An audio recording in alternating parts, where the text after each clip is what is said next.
अस्सलाम वालेकुम।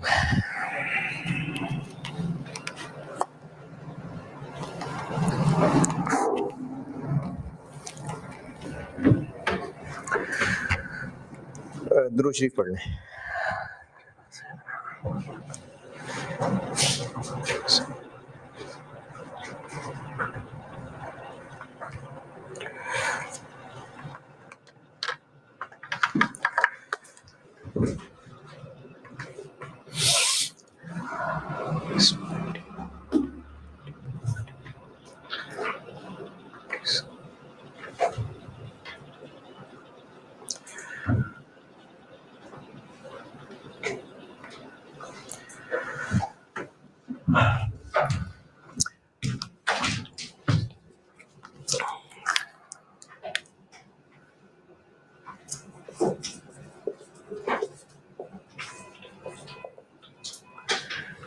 Decision making.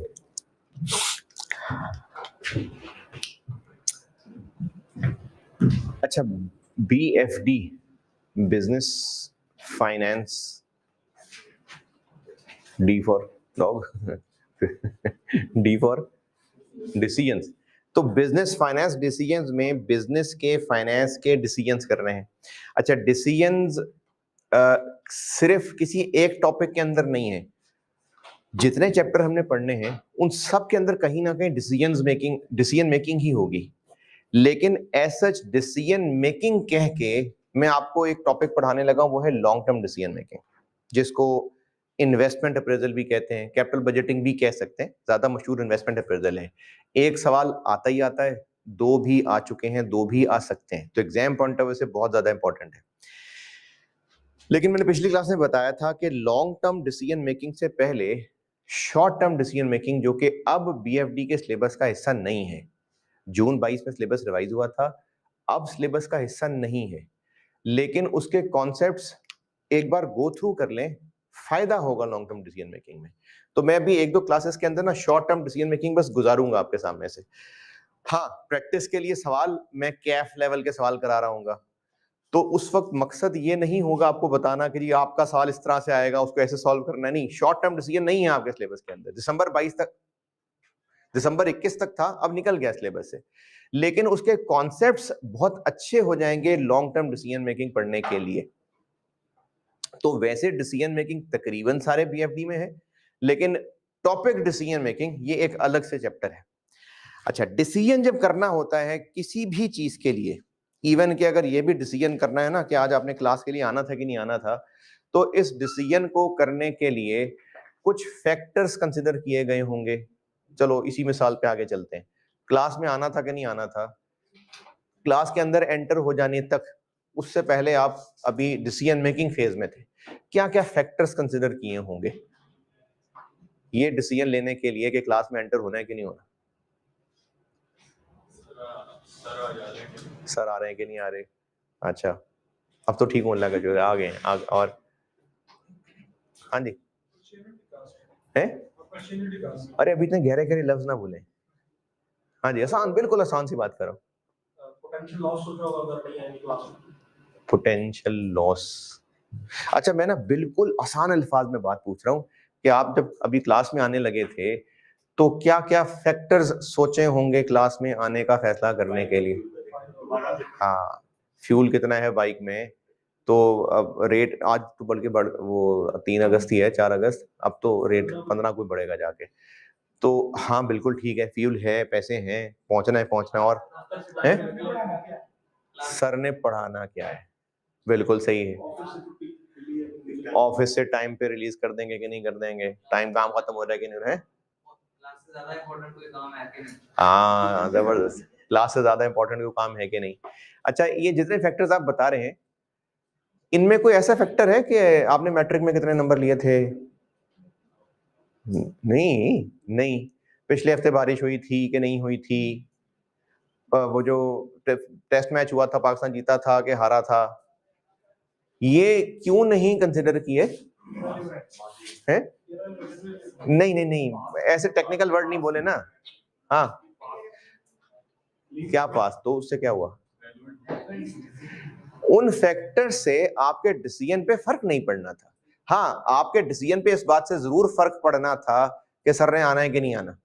आपके डिसीजन पे इस बात से जरूर फर्क पड़ना था कि रास्ते में कोई सड़क बंद तो नहीं है। आपके डिसीजन पे से फर्क जरूर पड़ना था कि बाइक में पेट्रोल है, ऐसा तो नहीं कि बाइक में पेट्रोल थोड़ा है, पैसे थोड़े हैं, फ्यूल कर रीफिल करवाने के लिए भी पैसे नहीं है। ये अभी वो चीजें कंसिडर कर रहे थे जिनका असर पड़ना था क्लास आए या ना आए के डिसीजन पे। लेकिन पिछले हफ्ते मैं आया था कि नहीं आया था, बस नहीं आया था। इसका आज की क्लास में आने से क्या ताल्लुक है? पिछले हफ्ते पाकिस्तान मैच हारा था कि जीता था, हो गया जो होना था। तो जब भी कभी कोई डिसीजन करना होता है, अच्छा इसमें एक और बात, जब भी डिसीजन करना होता है ना, तो दो ही बातें होती हैं, या तो किसी काम को हाँ या ना करना डिसीजन है, या फिर कुछ चॉइसेस में से कुछ एक चूज करना डिसीजन है। इवन के अगर ये भी फैसला करना है कि आर्टिकल्स के बाद अब आपने आगे कौन सी जॉब ज्वाइन करनी है, तो ये भी दो तरह के डिसीजन है कि जॉब कंपनी ए में करनी है कि बी में करनी है कि सी में करनी है, यानी ऑप्शंस चूज करनी है, तो इसमें ऑप्शंस चूज कर रहे हैं। या फिर एक ऑफर आई हुई है और फैसला करना है कि हाँ करना है कि ना करना है। तो किसी भी जिंदगी के फेस के अंदर डिसीजन दो ही तरह के होते हैं नॉर्मली, या तो किसी एक काम को हाँ या ना करना होता है, ये डिसीजन है, या फिर चॉइसेस में से कोई एक चूज करना होता है। तो हम इस वक्त डिसीजन मेकिंग वो पढ़ेंगे जिसमें फाइनेंस, रुपया पैसा इन्वॉल्व होगा। जब किसी चीज का डिसीजन किया जाएगा और जो फैक्टर्स कंसिडर करने होंगे डिसीजन के लिए, जैसे बिजनेस ने फैसला करना है कि हमने हेड ऑफिस की बिल्डिंग अभी किराए पे लेनी है, गुलबर्ग में बिल्डिंग ढूंढें या गार्डन टाउन में बिल्डिंग ढूंढें, वैसे तो चलो ये करीब करीब ही हैं, गुलबर्ग में बिल्डिंग ढूंढें या डीएचए में बिल्डिंग ढूंढें। इस डिसीजन को फाइनल करने के लिए, गुलबर्ग वर्सेस डीएचए, इस डिसीजन को फाइनल करने के लिए रुपए पैसे की बात कर रहा हूं, क्या क्या फैक्टर्स कंसिडर किए जा रहे होंगे? रेंट कितना है, कस्टमर बेस, हेड ऑफिस बना रहे हैं, हाँ जी रेंट बिल्कुल ठीक है, और क्या कैश फ्लोस, रेंट हो गया, ठीक है रेंट हो गया, और अच्छा चले मैं पैसों की डिसीजन हटा लेता हूँ, बताएं क्या क्या फैक्टर कंसिडर कर रहे हैं? पैसों के डिसीजन, पैसों का फैक्टर हटा लेता हूँ, लोकेशन देखनी पड़ेगी बिल्कुल, और स्पेस देखनी पड़ेगी, सही है बिल्कुल ठीक है, available for example internet, available resource ठीक है, फैसिलिटीज देखनी पड़ेंगी ठीक है, ट्रांसपोर्ट फैसिलिटी देखनी पड़ेगी, एक्सेस देखनी पड़ेगी, पार्किंग फैसिलिटी देखनी पड़ेगी, अगर खाना अरेंज नहीं करके देना तो देखना पड़ेगा कि आसपास खाने का इंतजाम है कि नहीं है। ये सब फैक्टर्स देखने पड़ेंगे, फैक्टर्स। किसी भी डिसीजन को करने के लिए जो फैक्टर्स देखे जा रहे होते हैं, उन फैक्टर्स के डिसीजन पे असरात पड़ने होते हैं। जैसे अगर डीएचए को चूज किया गुलबर्ग छोड़ के, तो रेंट कितना होगा इसका असर पड़ेगा। अब इस एतबार से मैं डिसीजन मेकिंग को दो हिस्सों में बांट रहा हूं, एक हो गई शॉर्ट टर्म डिसीजन मेकिंग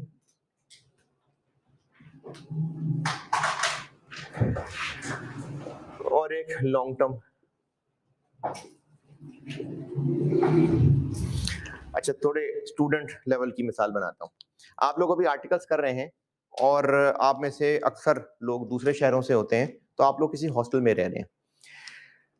जब ये डिसीजन करना है कि हॉस्टल किस एरिया में देखा जाए, तो क्या क्या फैक्टर्स कंसिडर कर रहे होंगे कि आपके बच्चे किस स्कूल में जाएंगे हैं? अच्छा मैं आर्टिकल्स की मिसाल दे रहा हूं, है आपने ये फैसला करना है कि किस एरिया में हॉस्टल फाइनल किया जाए।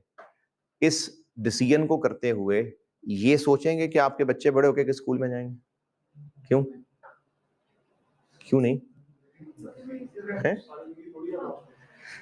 अभी इस वक्त हॉस्टल का फैसला किस टाइम होराइजन को सामने रख के, बस आर्टिकल साल 2 साल की बात है। अच्छा इसी को मैं बदलता हूं, आप मैरिड हैं, फैमिली लाइफ गुजार रहे हैं और अब आपने करियर मूव करनी है, इस शहर के अंदर आपने एंटर होना और घर खरीदने का फैसला करना है। अब इस बात पे जरूर सोचेंगे कि बच्चों की स्कूलिंग किधर होगी, लोकेलिटी कैसी है, फैसिलिटीज कैसी हैं, अब जरूर देखेंगे, क्योंकि अब आपने जो भी फैसला किया उसके असरात लॉन्ग टर्म पड़ने। तो डिसीजन करने के लिए एक और मिसाल अभी ध्यान में आ गई। अगर मैं इस जहां पर जिस जगह में खड़ा हूं, अगर सारी लाइटें बंद हैं, प्रोजेक्टर ऑन किया हो तो सारी लाइटें बंद हैं, और ये मार्कर का कैप इधर कहीं गिर जाता है। अब इस मार्कर का कैप ढूंढने के लिए इस पूरे रूम की लाइट सारी ऑन करना जरूरी है? बस सिर्फ उतनी लाइट ऑन करनी है जहां पर मैंने देखना है, बाकी से मुझे कंसर्न नहीं है। तो बिजनेस ने डिसीजन करते हुए जिस टाइम होराइजन को सामने रखना है, अगर वो 1 साल के अंदर अंदर की चीजें देख के फैसला करना है, उसको मैं शॉर्ट टर्म डिसीजन कह देता हूं। और अगर बिजनेस ने ये फैसला करना है कि प्रोडक्ट ए का प्लांट लगाएं या प्रोडक्ट बी का प्लांट लगाएं, तो अब जब प्रोडक्ट ए का प्लांट लगाएंगे तो 6 महीने में खत्म थोड़ी कर देंगे, वो तो फिर लाइफ लॉन्ग डिसीजन होगा, 10 15 20 साल का डिसीजन होगा। तो इस डिसीजन को हम लॉन्ग टर्म डिसीजन मेकिंग कह लेते हैं। तो डिसीजन करते हुए जिन फैक्टर्स को सामने रखना है, जिस टाइम फ्रेम को सामने रख के फैसला करना है, अगर वो थोड़ा टाइम पीरियड है तो शॉर्ट टर्म डिसीजन हो गए, ज्यादा लंबा टाइम पीरियड है तो लॉन्ग टर्म डिसीजन मेकिंग हो गया। बीएफडी के सिलेबस में ये है, ये सिलेबस में नहीं, ये पहले होता था अब नहीं है, क्योंकि इसके सवाल डिफरेंट तरह के होते हैं, इसके सवाल डिफरेंट तरह के होते हैं। लेकिन कुछ बुनियादी कॉन्सेप्ट्स हैं।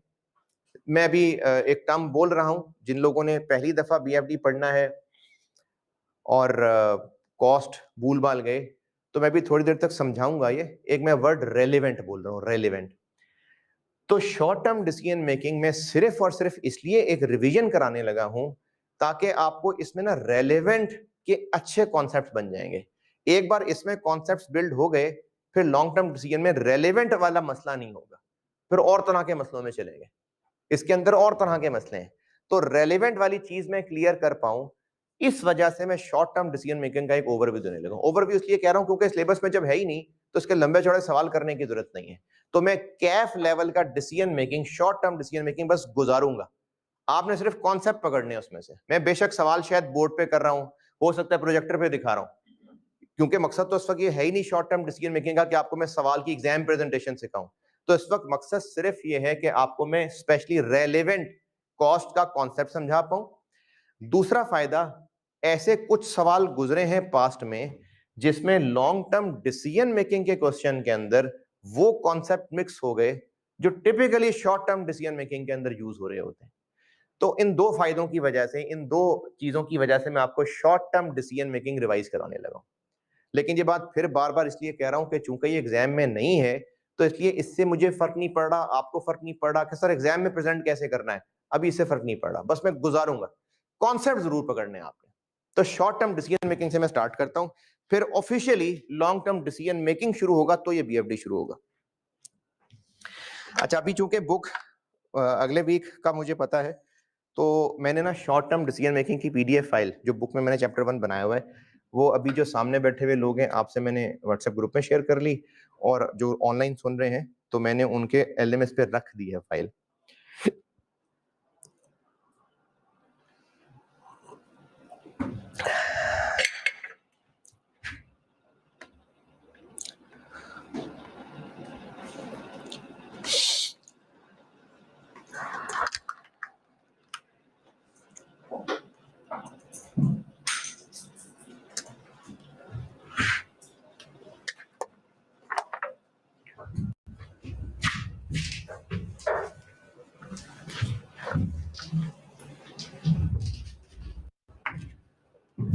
शॉर्ट टर्म डिसीजन मेकिंग से स्टार्ट कर रहा हूं।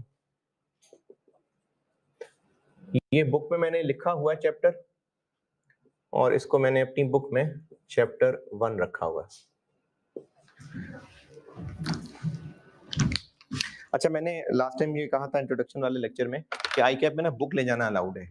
तो उसके लिए आपको अगर बुक रीडिंग का शौक हो, यानी अगर आप वाकई पढ़ने का शौक रखते हैं, तो आईकैप स्टडी टेक्स्ट बहुत है, क्योंकि इतना सिलेबस फोकस्ड कोई और बुक उस तरह से है नहीं। हो सकता है कोई किसी राइटर की बुक हो जिसने पोर्टफोलियो मैनेजमेंट बहुत अच्छी समझाई हो सकता है कोई किसी राइटर की बुक हो उसने रिस्क बहुत अच्छा समझाया हो, लेकिन या तो आपने पढ़ना हो ना साल 2 साल 3 साल तक एक ही पेपर, तो फिर तो आप 10 किताबें पढ़ लें। लेकिन एग्जाम फोकस्ड आईकैप का स्टडी टेक्स्ट मुनासिब लिखा हुआ है, अगर पढ़ना चाहें तो। अगर नहीं तो मैंने आपको बीएफडी सारा पढ़ाना है, पेपर अटेम्प्ट करने के काबिल बनाना है, पास करने के काबिल बनाना है, तो मैं रिक्वायर नहीं कर रहा कि आप आईकैप की बुक लाजमी पढ़ें, लेकिन अगर कोई शौक रखता हो पढ़ने का तो आईकैप स्टडी टेक्स्ट बेहतर है बाकी सबसे। आईकैप बुक में तो खैर काफी चैप्टर हैं, लेकिन मैंने टॉपिक्स आपको पढ़ाने हैं, और वो मैंने टोटल कोई 60 टॉपिक्स आपको पढ़ाने हैं। शॉर्ट टर्म डिसीजन मेकिंग, ये चैप्टर 1 मैंने बुक में रखा हुआ। अभी मैंने बात की थी कि या तो हमने ये करना होगा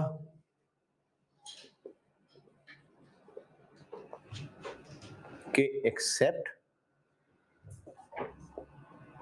और रिजेक्ट अ प्रपोजल, या फिर हमने करना होगा choose out of available options.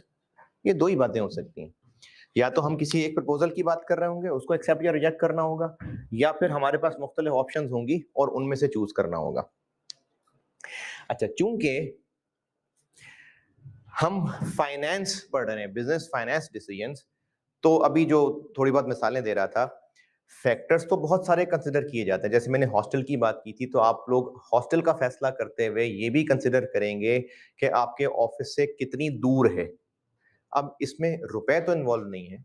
इसी तरह से आप ये भी फैसला करेंगे कि इलाका साफ सुथरा है कि नहीं है। अब इसमें रुपए तो इन्वॉल्व नहीं है।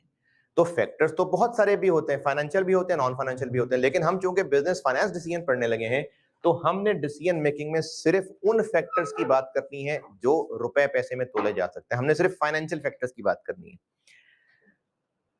अगर एक प्रपोजल को हाँ या ना करना है, तो डिसीजन मेकिंग का तरीका क्या होना चाहिए?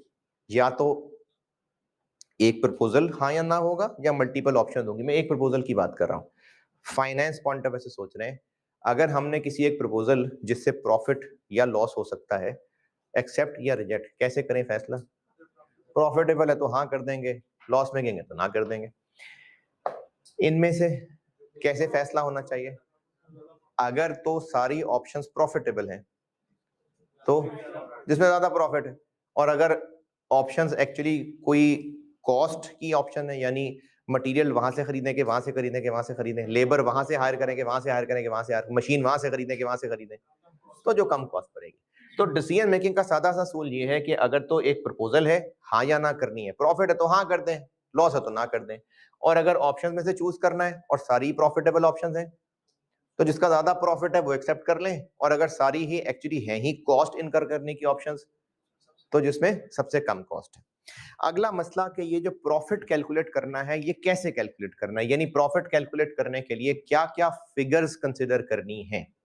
जैसे हमें कस्टमर ने ऑफर की है कि आप मुझे 1000 यूनिट्स बेचें प्रोडक्ट ए के, और मुझसे 50 पर यूनिट आप पैसे ले लें।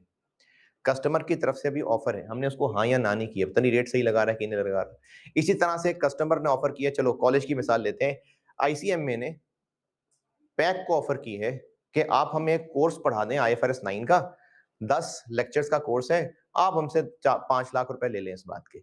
अभी पैक ने उसको हाँ या ना नहीं की, तो अब पैक ने अगर आईसीएमए वालों को इस 10 लेक्चर्स के कोर्स के 5 लाख रुपए पे हाँ बोलना है या ना बोलना है, तो तरीका क्या होगा उसका? अभी बोला है प्रॉफिटेबल होगा तो हाँ कर देंगे। अच्छा, प्रॉफिट कैसे निकालें? ये बिल्डिंग कितने की खरीदी थी, 5 लाख में से माइनस कर लें। हर महीने बाहर के गार्ड्स को कितनी सैलरी दिया करते हैं, पिछले 2 साल में कितनी सैलरी देते आ रहे हैं, तो ये सोचना पड़ेगा ना कि कौन कौन सा खर्चा माइनस करना है। तो इन दोनों में हमने फैसला चूंकि इनकम्स एक्सपेंसेस को सामने रख के करना है, तो सिर्फ और सिर्फ वो इनकम्स और एक्सपेंसेस कंसिडर की जाएंगी जो रेलेवेंट फॉर द डिसीजन है। ये फैसला कैसे होगा कि कौन सी figure relevant for the decision है? इसका तरीका यह है कि जिस फैक्टर का इस डिसीजन पे असर पड़ता होगा वो रेलेवेंट है, जिस फैक्टर का इस डिसीजन पे असर नहीं पड़ता होगा वो इररेलेवेंट है। इसको मैं एक और तरीके से बोलता हूं, वो इनकम और एक्सपेंस जिस पे इस डिसीजन का असर पड़ेगा वो रेलेवेंट है, जिस इनकम एक्सपेंस पे इस डिसीजन का असर नहीं पड़ता होगा वो इररेलेवेंट है। और मिसालों से समझाता हूं, अगर ICMA की ये 10 लेक्चर वाली IFRS 9 पढ़ाने की असाइनमेंट पैक एक्सेप्ट कर लेता है और पैक उसके लिए कोई ट्रेनर वहां भेजेंगे, तो पैक वाले उस ट्रेनर को इस काम के 2.5 लाख रुपए पे करेंगे। तो ये 2.5 लाख रुपए एक रेलेवेंट खर्चा है। क्यों? डायरेक्ट लिंक कैसे? मतलब डायरेक्ट के हिसाब से नहीं, मैं असल में पूछना चाह रहा हूं कि रेलेवेंट वो चीज है जिसके इस जॉब पे असर पड़ने हैं या इस डिसीजन का जिस पे असर पड़ना है। अगर पैक वाले ICMA को ओके करेंगे तो 2.5 लाख देंगे, नहीं करेंगे तो नहीं देंगे, तो इफेक्ट हो रहा है। अच्छा, पैक से यहां एक टीचर ने जाना है और उनके लिए एक साथ हेल्पर जाएगा जो मल्टीमीडिया मैनेज कर रहा होगा। उस हेल्पर की मंथली सैलरी 35,000 रुपए दिया करते हैं पैक वाले, तो उसकी मंथली 35,000 रुपए सैलरी इस डिसीजन को हाँ या ना करने के लिए कंसिडर होनी चाहिए कि नहीं? क्यों नहीं होनी चाहिए? क्योंकि चाहे ICMA वालों को हाँ बोलें चाहे ना बोलें, उस हेल्पर को महीने की तनख्वाह देनी ही देनी है। हाँ बोल देंगे तो भी महीने की तनख्वाह देते रहेंगे, ना बोल देंगे तो भी, तो फिर ये कंसिडर नहीं होगी। अच्छा, यहां से पैक की गाड़ी टीचर को वहां छोड़ने और फिर वापस लेके आएगी, तो इस रास्ते का फ्यूल, तो उस फ्यूल की जो कॉस्ट है रेलिवेंट है। क्यों? क्योंकि जॉब एक्सेप्ट करेंगे तो गाड़ी छोड़ने जाएगी, फ्यूल कॉस्ट इनकर होगी, नहीं करेंगे तो गाड़ी छोड़ने नहीं जाएगी, फ्यूल कॉस्ट इनकर नहीं होगी। वो गाड़ी अपनी नहीं है, रेंटेड है, एक रेंटा कार वालों से पैक वालों ने अरेंज की हुई है, महीने का रेंट देते हैं, तो उस गाड़ी का रेंट कंसिडर होगा। क्यों नहीं? क्योंकि महीने का रेंट गाड़ी का देना ही देना है, चाहे इस जॉब इस ऑफर को एक्सेप्ट करें चाहे ना करें, तो गाड़ी का रेंट कंसिडर नहीं होगा। जो गाड़ी का ड्राइवर है उसको तनख्वाह देते हैं हर महीने, लेकिन उसको कहा है बेटा जरा छोड़ाओ 500 रुपए और दे देंगे, वो 500 रेलेवेंट होगा, क्योंकि ICMA वाला जॉब एक्सेप्ट करेंगे तो 500 देने पड़ेंगे, नहीं करेंगे तो नहीं देने पड़ेंगे। तो रेलेवेंट वाली बात इन मिसालों से कुछ समझा पा रहा हूं मैं। वो इनकम या एक्सपेंस जो इस जॉब की वजह से फर्क पड़ता होगा, जिस पे इस जॉब का फर्क पड़ता होगा, वो रेलेवेंट है। इसको पहचानने के लिए मैं आपको 4 बेसिक प्रिंसिपल्स बता रहा हूं। ये 4 बेसिक प्रिंसिपल समझ लें, रेलेवेंट कॉस्टिंग का फैसला इन 4 से हो जाएगा। और वो चारों मैं आपको मिसालें देके समझाता हूं। और ये जो फाइल आपसे शेयर की है मैंने पहले पेज पे लिखे हुए हैं, बस समझ लें, फिर मैं आपको पहला पेज पढ़ा दूंगा, यानी लिखने की जरूरत नहीं, मैंने ये लिखे हुए हैं। मैं आपको 4 बेसिक पॉइंट समझा रहा हूं। ये 4 बुनियादी प्रिंसिपल समझ लें, ये फैसला करने में काम आएंगे कि कौन सा खर्चा, कौन सी इनकम, कौन सा इनफ्लो, कौन सा outflow relevant for the decision है या रेलेवेंट फॉर द डिसीजन नहीं है। ये बात मैं फिर बता दूं, हम या तो ये डिसाइड कर रहे होंगे कि जिस प्रपोजल को अभी कंसिडर कर रहे हैं हाँ करना है या ना करना है, या फिर ये डिसीजन कर रहे होंगे कि आउट ऑफ दीज ऑप्शंस कौन सी चूज करनी है। मैं समझाने में आसान है इसलिए मैं ये बोलूंगा, ठीक है। मैं यही ICMA वाली मिसाल ले लेता हूं। 10 लेक्चर्स का एक IFRS 9 का कोर्स उन्होंने कहा है करवाने को, 5 लाख रुपए ऑफर किए हैं।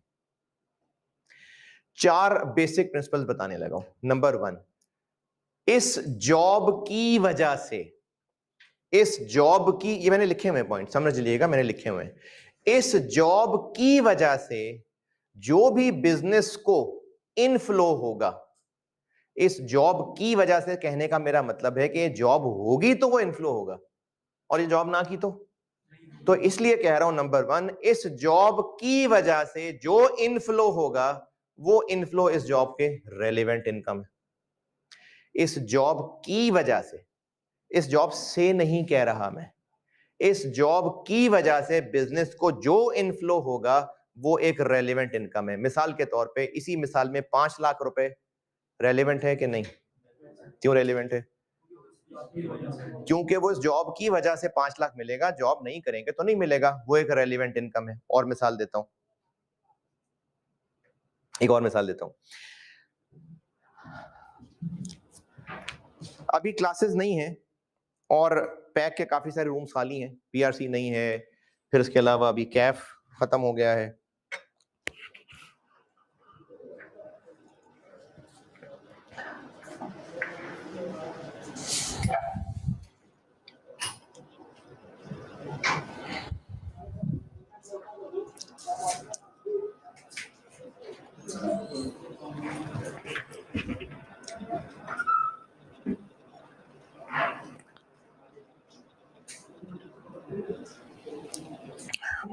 अच्छा, अभी ना रिपोर्टिंग की क्लास में एक सेट पैटर्न बन गया था, वही मैं आपके लिए भी फॉलो कर लूंगा।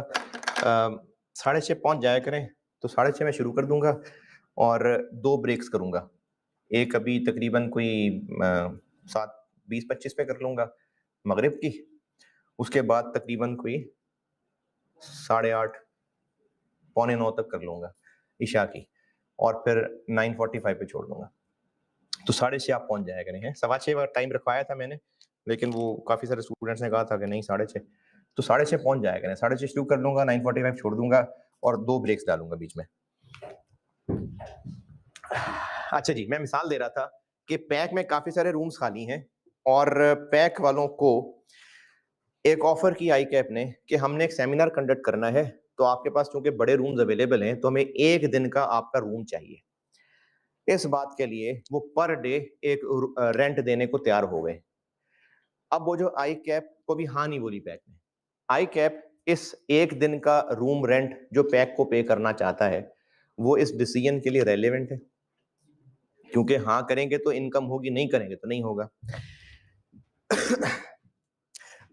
पैक उस सेमिनार के बाहर चाय का स्टॉल लगा लेगा और चाय वाले से 50,000 रुपए लेगा कि आओ चाय लगाओ और बेचो।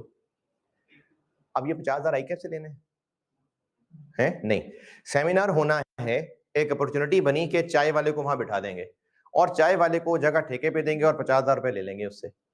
तो ये 50,000 रुपए आई कैप के सेमिनार वाले डिसीजन के लिए रेलिवेंट है या नहीं है? तो आई कैप से तो नहीं लेना। हाँ, तो हमने आई कैप को बोलना है, लेकिन इसी प्रपोजल की वजह से वो इनफ्लो भी आने वाला है। अगर सेमिनार नहीं हुआ तो फिर वो चाय वाले पैसे भी नहीं आने। तो इस जॉब की वजह से जो इनफ्लो होगा वो रेलेवेंट इनकम। दूसरा असूल, इस जॉब की वजह से जो आउटफ्लो होगा, इस जॉब को करने पे नहीं कह रहा, इस जॉब की वजह से जो आउटफ्लो होगा वो एक रेलेवेंट कॉस्ट है। जैसे आई कैप का सेमिनार करने की इजाजत दी और उसके लिए एक एक्स्ट्रा गार्ड उस सारे दिन के लिए अवेलेबल करना पड़ेगा और उसको उस दिन 2,000 रुपए की दिहाड़ी पे लाना पड़ेगा। ये गार्ड को देने वाला 2,000 रेलिवेंट है कि नहीं? उसके साथ एक और सपोर्ट के लिए गार्ड होगा जिसको महीने के 30,000 रुपए तनख्वाह देते हैं। क्यों? तो इस 1 दिन वाले सेमिनार की ऑफर एक्सेप्ट करें ना करें, तनख्वाह वाले गार्ड को तो तनख्वाह देते ही हैं, वो इस जॉब की वजह से आउटफ्लो नहीं, लेकिन वो जो एक और गार्ड लाना पड़ेगा 2,000 रुपए पे करके, वो 2,000 रेलिवेंट है, क्योंकि जॉब होगी तो 2,000 देंगे, नहीं होगी तो नहीं, तो वो रेलिवेंट कॉस्ट है। और मिसाल, जो सेमिनार यहां पर करना है आई कैप ने, उन्होंने कहा है कि हमें यहां पर ना वो एसी चाहिए, वो क्या कहते हैं उनको, चिल्लर चाहिए, वो तो है नहीं, किराए पे लाना पड़ेगा। उस 1 दिन के लिए जो चिल्लर किराए पे लाना पड़ेगा, उसका किराया रेलेवेंट है। क्यों? जॉब होगी तो चिल्लर किराए पे लाएंगे, नहीं होगी तो नहीं लाएंगे। और ये जो एसी यहाँ लगे हुए हैं, ये 2-2 लाख के खरीदे थे, इनकी 1 दिन की डेप्रिसिएशन है। क्यों इरेलीवेंट? क्योंकि खरीद चुके हुए हैं, 3-4 साल चलना है, 3-4 बाद रिप्लेस होना है। तो इस जॉब की वजह से नहीं ये 1 दिन की डेप्रिसिएशन इनकी और हो रही, लेकिन चिलर का 1 दिन का किराया वो रेलेवेंट है। अच्छा, गवर्नमेंट ने मना किया हुआ है कि इस एरिया के अंदर रेजिडेंशियल एरिया है, इस तरह के सेमिनार नहीं करवाने, 20,000 देके चुप करा देंगे। ये जो 20,000 रुपए देंगे, ये रेलिवेंट कॉस्ट है, आई कैप को तो नहीं देने, लेकिन इस जॉब की वजह से 20,000 रुपए जेब से जाने। तो रेलिवेंट 2 चीजें बताई हैं, इस जॉब की वजह से जो इनफ्लो होगा वो रेलिवेंट इनकम है, इस जॉब की वजह से जो आउटफ्लो होगा, की वजह से कह रहा हूं, देखिए मैंने जो आखिर में 20,000 कहे वो आई कैप को नहीं देने, और ना ही सेमिनार जिसने कंडक्ट करना है उसकी फीस है, लेकिन बस इसकी वजह से खर्चा करना पड़ेगा। तो इस जॉब की वजह से जो इनफ्लो होगा रेलिवेंट है, इस जॉब की वजह से जो आउटफ्लो होगा रेलिवेंट है। ऐसी रेलिवेंट की एक और मिसाल देता हूं।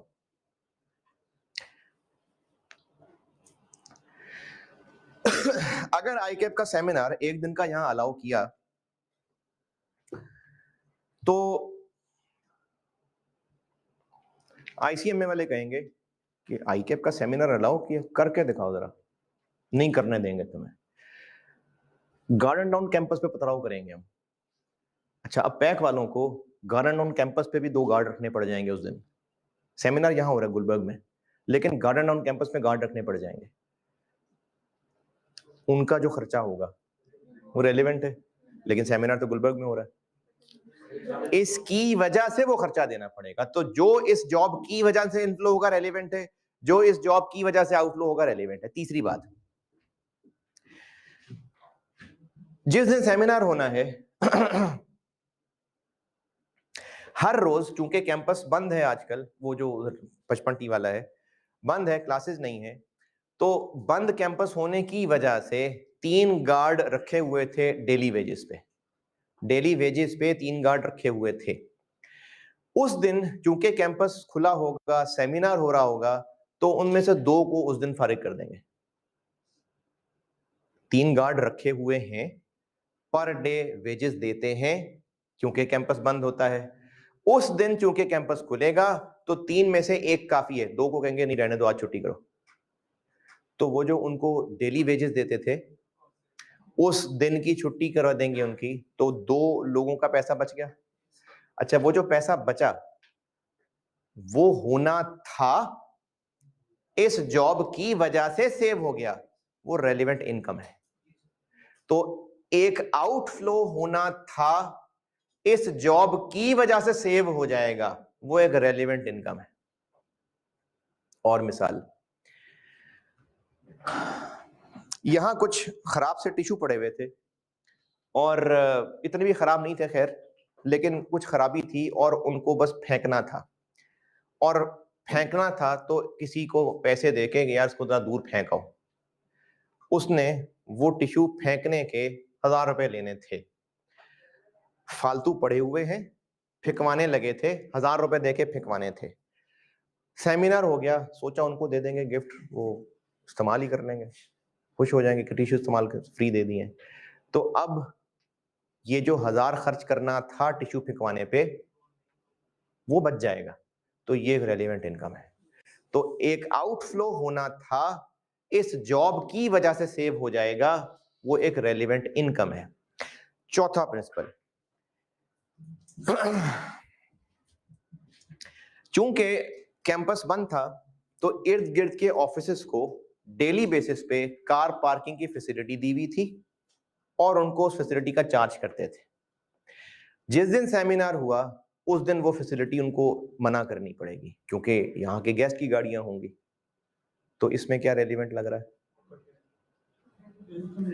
हर रोज हमें पार्किंग की इनकम कमाया करते थे, उस दिन भी कमानी थी। अगर इस जॉब को हां कर दिया तो उस दिन की पार्किंग इनकम नहीं आ सकेगी। तो एक इनफ्लो होना था, इनफ्लो कह रहा हूं, प्रॉफिट नहीं कह रहा, इनफ्लो, कैश इनफ्लो, एक इनफ्लो होना था, इस जॉब की वजह से अब नहीं हो सकेगा, वो एक रेलेवेंट कॉस्ट है। तो 4 चीजें हैं, इस जॉब की वजह से जो इनफ्लो होगा रेलेवेंट इनकम है, इस जॉब की वजह से जो आउटफ्लो होगा रेलेवेंट कॉस्ट है, एक आउटफ्लो होना था, इस जॉब की वजह से सेव हो जाएगा, रेलेवेंट इनकम है, एक इनफ्लो होना था, इस जॉब की वजह से जाया हो जाएगा, रेलेवेंट कॉस्ट है। फिर से रिपीट, इस जॉब की वजह से जो इनफ्लो होगा रेलेवेंट इनकम है, इस जॉब की वजह से जो आउटफ्लो होगा रेलेवेंट कॉस्ट है, एक आउटफ्लो होना था अब बच जाएगा, रेलेवेंट। अच्छा, इसी की एक आपसे और मिसाल पूछता हूं। सोच रहे थे कि पेंट करवा लें बिल्डिंग को, चलो 1-2 कमरे और बना लेते हैं, 2-4 गार्ड और रख लेते हैं, महंगे वाले गार्ड खरीद लेते हैं, चलो रहने दो, तो खर्चा बच गया, सेव हो गया है, रेलिवेंट इनकम हो गई है। चलो 15 लाख लगा के तो अच्छी रिपेयर करा लेते हैं, नहीं नहीं रहने दो, तो बच गए, इनकम हो गई। ये रेलिवेंट, ये मतलब है खर्चा होना था बच गया। फिर होना था, पक्का होना था, कूड़ा फेंकवाना था, पैसे देने थे, गार्ड रखना था, पैसे देने थे, इस जॉब की वजह से वो सेव होगा। ये नहीं कि हम 50 खर्चे सोच रहे थे फिर आइडिया बदल गया, वो सेविंग नहीं है। एक खर्चा होता था, होना था, ये जॉब ना होती तो होना था वो खर्चा, दिहाड़ी देनी थी, लाजमी होते हैं, गार्ड रखने पड़ते हैं, बाय लॉ रखने पड़ते हैं। पुलिस ने कहा हुआ है कि खाली बिल्डिंग नहीं छोड़नी है आपने। गालिब मार्केट थाने से लोग चेक करने आ जाते हैं गार्ड ना रखे हो तो गार्ड रखने थे, डेली वेजेस देनी थी, अगर ये जॉब ना होती तो होने वाला था वो खर्चा। इस जॉब की वजह से उस दिन 2 गार्ड्स को छुट्टी देनी पड़ेगी। ये है रेलिवेंट इनकम। ये रेलिवेंट इनकम नहीं है कि हम खुद से ही सोचते रहे कि चलो क्यों ना सबकी पार्टी कर दें। नहीं नहीं, रहने दो। तो ये खर्चा होना था, सेव हो गया, तो ये रेलिवेंट इनकम हो गई है। नहीं, ये नहीं है रेलिवेंट इनकम। एक खर्चा पक्का होना था, इस जॉब की वजह से सेव हो रहा है, यानी ये जॉब ना होती तो, ये जॉब ना होती तो फिर होना था, वो सेव होगा, तो उसको रेलिवेंट इनकम कह रहे हैं। तो ये जो फाइल शेयर की है आपसे, पहला पेज इसका सारा पढ़ लें।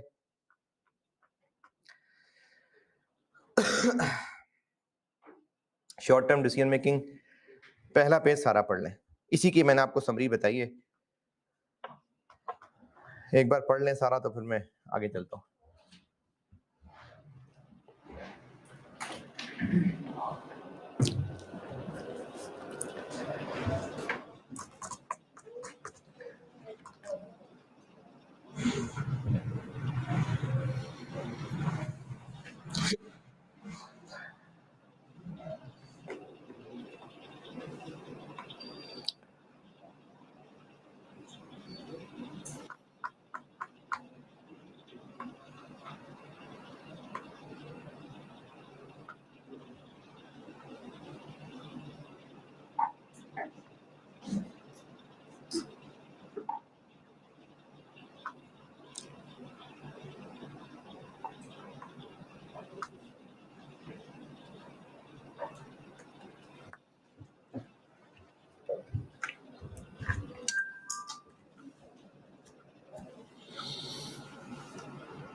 जी,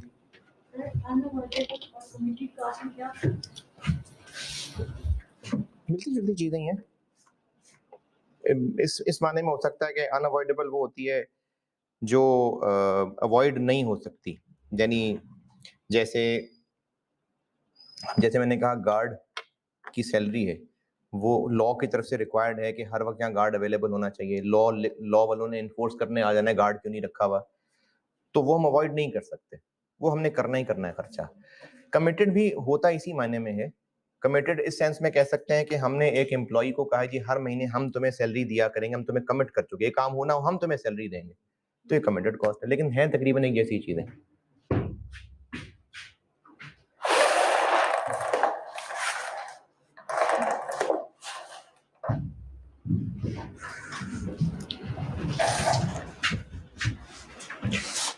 ठीक है ठीक है ठीक है, बहुत है बहुत है बहुत है।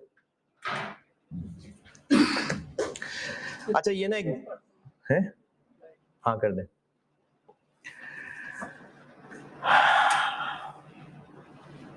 अच्छा ये एक बिल्कुल बचपन का सवाल है और ये मैं जबानी बस बता के गुजारता हूँ। ये अगर सामने पढ़ा नहीं जा रहा तो कोई बात नहीं, उस फाइल में पढ़ लें, वैसे तो मेरे ख्याल में पढ़ा जाएगा।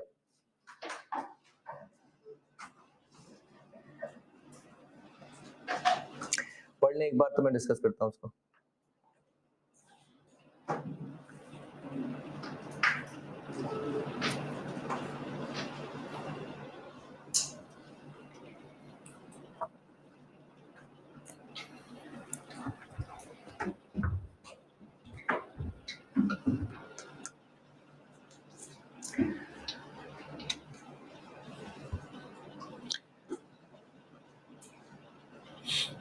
पढ़ा जा रहा है कि जूम इन करूं?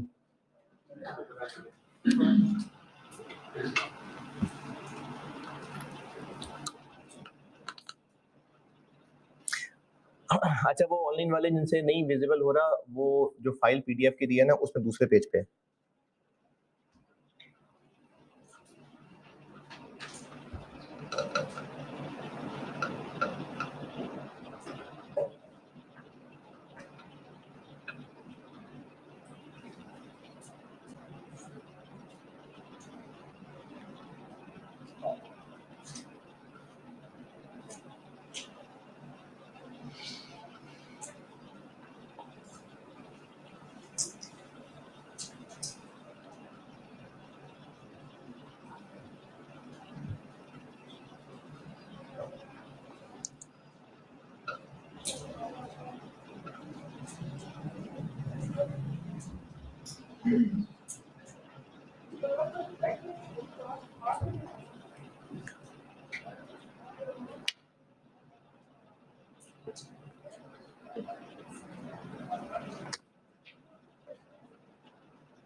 अच्छा जो लोग लेट आए थे, ये शॉर्ट टर्म डिसीजन मेकिंग मैं बस वैसे ही सिर्फ रिवीजन करा रहा हूँ, ये बीएफडी अभी नहीं शुरू हुआ, वरना मैं सवाल इस तरह स्लाइड पे नहीं दिखाया करूंगा, बुक में पढ़ा करेंगे, मैं बोर्ड पे सॉल्व किया करूंगा। ये तो अभी सिर्फ टॉपिक मैंने गुजारना है।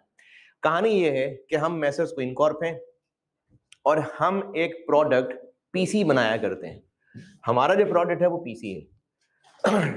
टोटल कैपेसिटी हमारे पास साल के 10,000 यूनिट्स बनाने की है, लेकिन हम बनाते सिर्फ 6,000 है। 6,000 किधर लिखा है?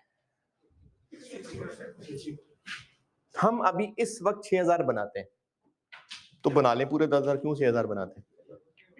डिमांड ही नहीं होगी। तो इस वक्त हम 10,000 कैपेसिटी वाले प्लांट से 6,000 यूनिट्स बनाते हैं, नहीं है डिमांड। हमारे कंपेटिटर है टेक्नोलॉजी, और वो हमारे ही प्रोडक्ट का एक कंपेटिटर एसजी बनाता है। हमारा प्रोडक्ट है पीसी और एक और प्रोडक्ट है एसजी। तो जो हमारा कंपेटिटर है उसने हमें अप्रोच किया, उसने कहा कि तुम्हें लोग ज्यादा लिफ्ट तो कराते नहीं है, मेरा प्रोडक्ट हिट है, तो तुम जो खाली बैठे रहते हो तो हमारे प्रोडक्ट भी तुम ही बना दो, स्टिकर उस पर हमारा लगेगा। हम दोनों को पता है कि अंदर से चीजें दोनों एक ही हैं, लेकिन बस हमारा नाम बिकता है। तो तुम हमें 4,000 यूनिट्स बना दो, क्योंकि अभी हमारे पास है ना जगह, 10,000 में से 6,000 अपने बनाते हैं, चलो 4 उसके बना देंगे। तो वो हमें उन 4,000 यूनिट्स के लिए अप्रोच कर रहा है कि हम उसको 4,000 यूनिट्स बना दें, और रिक्वायरमेंट ये है कि हम उसको हाँ बोलें या ना बोलें। अच्छा, इसमें ये तो नहीं बताया कि हमें वो इन 4,000 यूनिट्स के कितने पैसे देगा, लेकिन अज्यूम कि जितने का हम अभी बेचते हैं उतने का ही बेच लेंगे। तो इन 4,000 के बदले इनटू 15,000 जो हमें उससे पैसे मिलेंगे, रेलेवेंट इनकम है कि नहीं? बिल्कुल है। 15,000 रुपए इंटू 4,000 रेलिवेंट है कि 15,000 रुपए इंटू 10,000 रेलिवेंट है? उसको तो 4,000 बेचना है, तो 4,000 की एक जॉब है जिसको हाँ या ना बोलना है। तो 15,000 इंटू 4,000 रेलिवेंट इनकम है, ये ले।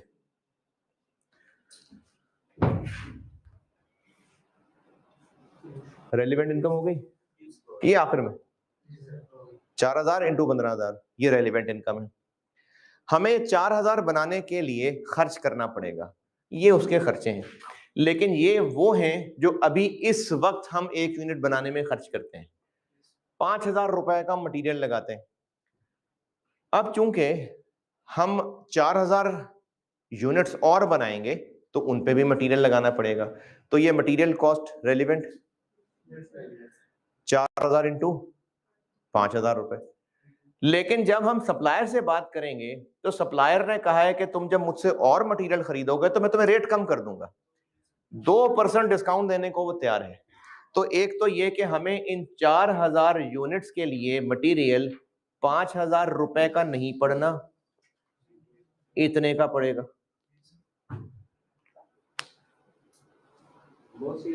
ये जी जी मैं बताता हूँ, ये नजर आ रहा होगा कि लाइट ऑन करनी पड़ेगी?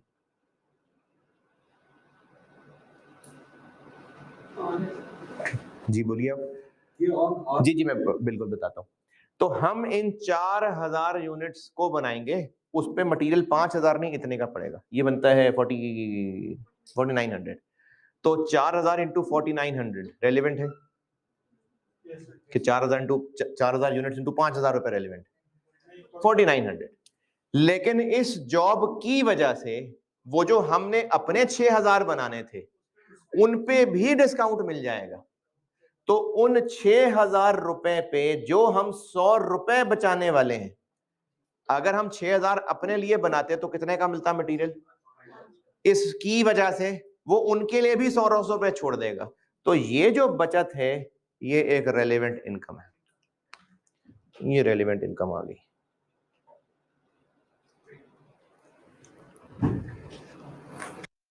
जो हमने 6000 यूनिट्स अपने बनाने थे उनके लिए मटेरियल खरीदना था, उन पे 100 रुपए बच जाएंगे। तो एक खर्चा होना था 5000, इस जॉब की वजह से 100 बचेगा, रेलेवेंट इनकम है। हाँ जी यहां तक क्या कर दें, यहां तक ओके। अच्छा, और ये बात भी बता चुका, ये इन 4000 पे इतना मटेरियल लगेगा, रेलिवेंट है। लेबर लगती है 3000 एक यूनिट के लिए। तो हम अब अपने उस कस्टमर को 4000 यूनिट्स बना के देंगे तो उस पर लेबर लगेगी, रेलिवेंट इररेलेवेंट? 4000 यूनिट्स बनाएंगे, 3000 पर यूनिट लेबर लगती है, रेलिवेंट है। लेकिन लेबर के नखरे बढ़ जाएंगे, लेबर कहेगा जी मैं तो अपना रेट बढ़ा दूंगा। Due to increase in production labour will demand an additional 500 on all units produced. तो जो हमने 4000 यूनिट्स बनाने हैं उस पे तो अब 3000 की बजाय 3500 पड़ने वाला है। हमें लेबर 3 नहीं 3500 का मिलेगा, ये तो रेलिवेंट है। इसकी वजह से जो हमने अपने 6000 बनाने थे उस पे भी 500 महंगा हो जाएगा, इसकी वजह से। अच्छा 6000 इसके लिए बनाने, लेकिन इसकी वजह से उनपे 500 एक्स्ट्रा पड़ना है, वो भी रेलिवेंट है।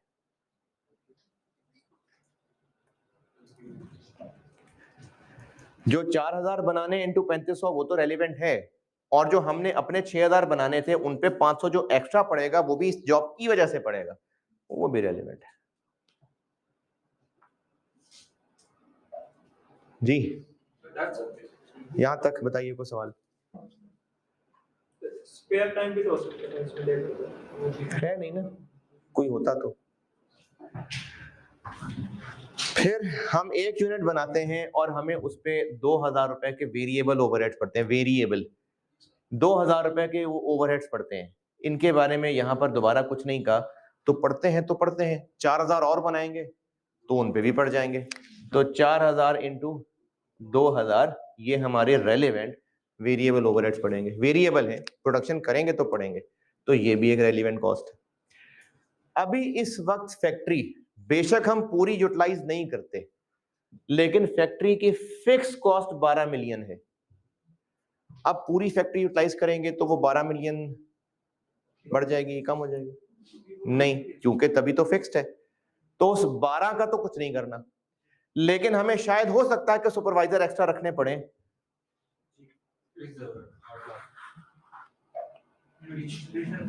एडिशनल हमें फिक्स्ड ओवरहेड्स पड़ जाएंगे, तो ये 8 लाख रेलेवेंट है।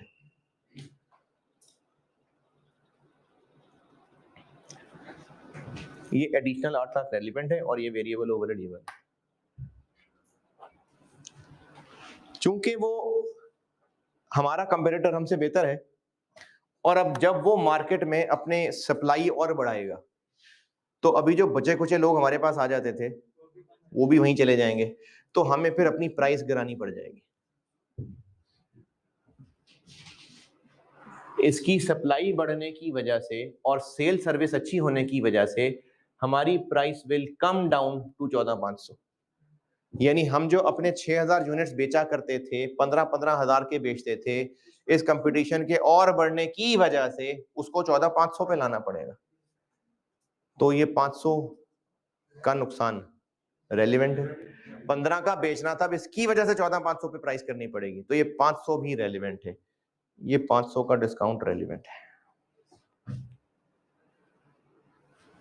6,000 4,000 वो जो हम अपने 6,015 के बेचते थे वो 14,500 पे बेचने पड़ेंगे, तो उनके ऊपर 500 रुपए का नुकसान, ये हमारी रेलिवेंट कॉस्ट है। इसका कंटिन्यूस इफेक्ट नहीं होगा?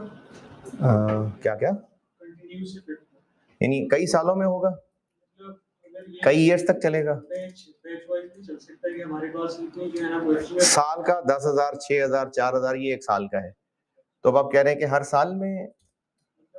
मार्केट कंपटीशन की बात कर रहे हैं, हाँ हाँ, तो कंपटीशन की वजह से उसका इफेक्ट तो लॉन्ग टर्म में चला जाएगा ना, तो मैं शॉर्ट टर्म पढ़ा रहा हूँ ना, इसमें कहीं है भी नहीं ना कितने साल तक चलेगा, इसीलिए मैं इसको शॉर्ट टर्म कह रहा हूँ। कई साल होते तो फिर ये लॉन्ग टर्म डिसीजन मेकिंग का सवाल हो जाता। और लास्ट चीज, हमें इस कंपटीशन में सरवाइव करने के लिए एक आफ्टर सेल सर्विस भी स्टैब्लिश करनी पड़ेगी 5 लाख पर एनम पे, तो ये भी हमारी एडिशनल कॉस्ट। और अब भी अगर प्रॉफिट है तो हाँ बोल देंगे जी। जो हमें बेसिकली कुछ रेवेन्यू छोड़ना पड़ रहा है 500 रुपए पर यूनिट, ये आगे भी जब हम बेचेंगे अपने यूनिट्स उनको भी छोड़ना पड़ेगा। जी जी, मैंने बात समझ ली थी, कई साल तक चलेगा ना, तो कई साल है नहीं ना इस वक्त सवाल में, हमें कई ईयर्स तक ये छोड़ना पड़ेगा ना। अब कितने ईयर्स तक छोड़ना पड़ेगा पता नहीं ना, अभी कहीं इसमें ईयर्स की तो बात ही नहीं हो रही। जब हम डिसीजन करेंगे इसको लेने का, हाँ। तो कॉस्ट के रेलेवेंट होनी नहीं चाहिए। कितनी बताएं ना, कितने साल? सर वो मतलब अगर ये जो प्रोडक्शन पीस है ये सिर्फ मतलब अगले 6 महीनों में खत्म हो जाएगी, कह रहा हूँ साल में हो जानी, और आगे 6 महीने नहीं, साल आगे कह रहा हूँ ना, साल आगे। अगली प्रोडक्शन भी मतलब इसी एक साल में मतलब ये साल है, अब आगे बोले। अच्छा सर सेल प्राइस जो हमने लिया 4,000 यूनिट्स जो हम उसे बेच रहे हैं वो नहीं बताई थी इसलिए 15 ले ली, नहीं जब नहीं बताई तो 15 ले ली, तो सवाल वाला बता देता, कुछ नहीं बताया ना, 15 तो हम ले लेते, 14,500 ले ले तो भी प्रॉफिटेबल ही है। ठीक है जी, ये सवाल। चलिए मगरिब पढ़ लें और फिर आगे चलते हैं इसके बाद।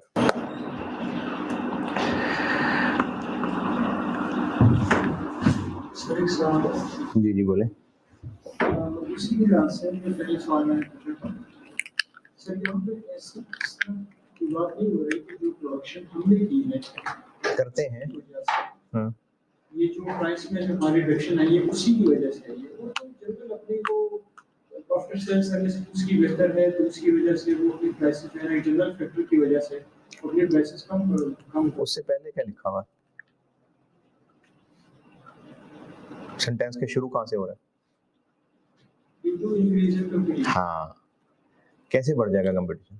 कंपटीशन बढ़ कैसे जाएगा? कंपटीशन बढ़ कैसे जाएगा? मार्केट लीडर हो जाएगा, मतलब मार्केट वो सप्लाई ज्यादा करेगा। हाँ, तो सप्लाई ज्यादा करेगा तो कंपटीशन बढ़ेगा ना। आफ्टर सेल सर्विसेज अच्छी है एंड दोनों रीजन है। However, due to increase in competition, but this is a minor issue, mainly because well-known after services. However, due to increase in competition and because well-known services, तो increase in competition की वजह से भी है ना, तो जब वो सप्लाई बढ़ा लेगा कंपटीशन तब बढ़ेगा, तो सप्लाई बढ़ाएगा तो हमें प्राइस कम करनी पड़ेगी, इसलिए रेलेवेंट है।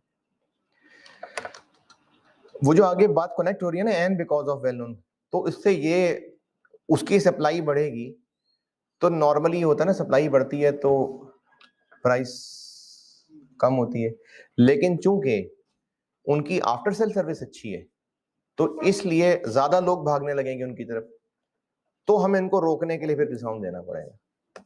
तो वो पूरी बात का कनेक्शन है कि कंपटीशन बढ़ जाएगा। और चलें आगे चलते हैं।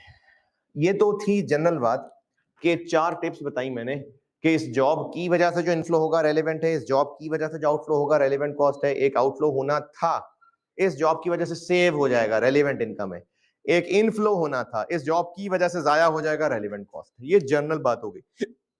अब कुछ स्पेसिफिक मसाइल हैं जिन पे बातें तो यही 4 ही लगेंगी, लेकिन कुछ किताबों में इनको ज्यादा डिटेल से इसलिए एक्सप्लेन कर दिया जाता है जैसे मिसाल के तौर पे अगर ये मार्कर गिर गया, अब मैंने इसको ऐसे उठा लिया, कॉन्सेप्चुअल बात थी, मार्कर गिरा, मैंने झुक के उसको उठा लिया। अब इसमें सिर्फ मजीद एक्सप्लेन करने के लिए कि अच्छा अगर मार्कर ज्यादा नीचे गिरा है और आपकी टांगें इतनी हैं तो फिर आप घुटने बेंड कर लें तो अच्छा है, अगर मार्कर ऐसे है तो फिर आप ऐसे कर लें, आपकी टांग में दर्द है तो फिर ऐसे कर लें। इसको मजीद तफसील करना है तो कर लें। मेन बात क्या है, मार्कर गिरा है झुक के उठा लेना है। उसको फैलाना है तो फैलाया जा सकता है। 4-5 सिनेरियो डिस्कस कर लिए कि अगर आप इस एंगल पे खड़े थे तो टांगें इतनी बेंड कर लें, पीछे दीवार नहीं थी तो झुक जाएं, जो जमीन है वो ज्यादा सख्त थी तो बिल्कुल नीचे बैठ जाएं। मुख्तलिफ सिनेरियो डिस्कस कर लिए, वरना अगर सिनेरियो ना भी डिस्कस करते, मेन कॉन्सेप्ट क्या है कि झुके मारकर उठा लें। तो रेलेवेंट कॉस्ट, रेलेवेंट इनकम क्या है, बुनियादी तो 4 असूल ही हैं, लेकिन कुछ किताबों ने क्या किया, इनको मुख्तलिफ सिनेरियोज में बांट दिया कि अगर ये हो तो रेलिवेंट क्या होगा, ये हो तो रेलिवेंट क्या होगा। अब ये सिनेरियो बेस उन्हीं 4 बातों पे ही है, लेकिन बस सिनेरियो क्रिएट कर दी, याद कर लेंगे उन सिनेरियोज को, एक बार दिमाग से गुजर जाएं तो टाइम बच जाएगा। तो इसी तरह से मैं कुछ सिनेरियोज बता रहा हूँ, बुजुर्गों के बनाए हुए सिनेरियोज हैं, कुछ मैंने इसमें खुद भी चीजें ऐड कर दी। तो ये सिनेरियोज हैं उन्हीं 4 बातों पे बेस्ड, लेकिन किस चीज के सिनेरियोज, मुख्तलिफ सिचुएशंस क्रिएट कर दी, और उसमें वो जो खुद टाइम लगा के सोच रहा था कि इसमें रेलिवेंट क्या है, वो उन किताब वालों ने बता दिया कि इस सिचुएशन में ये रेलिवेंट है, इस सिचुएशन में ये रेलिवेंट है, ताकि जो सोचने पे टाइम ना भी लगाना चाहे वो इन मिसालों को लेके आगे चल ले। लेकिन इन सारी सिचुएशंस में क्या रेलिवेंट है क्या रेलिवेंट नहीं है, ये किस बेस पे क्रिएट किए गए होंगी मिसालें, उन्हीं 4 असूल।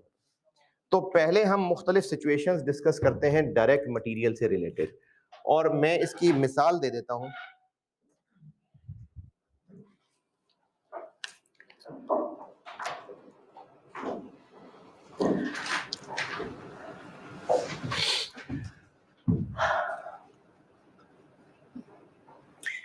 मैं इसकी मिसाल ये दे देता हूं कि हमारा बिजनेस है जो एक स्टैंडर्ड साइज की प्लास्टिक चेयर्स बनाता है फॉर हाउस होल्ड यूज।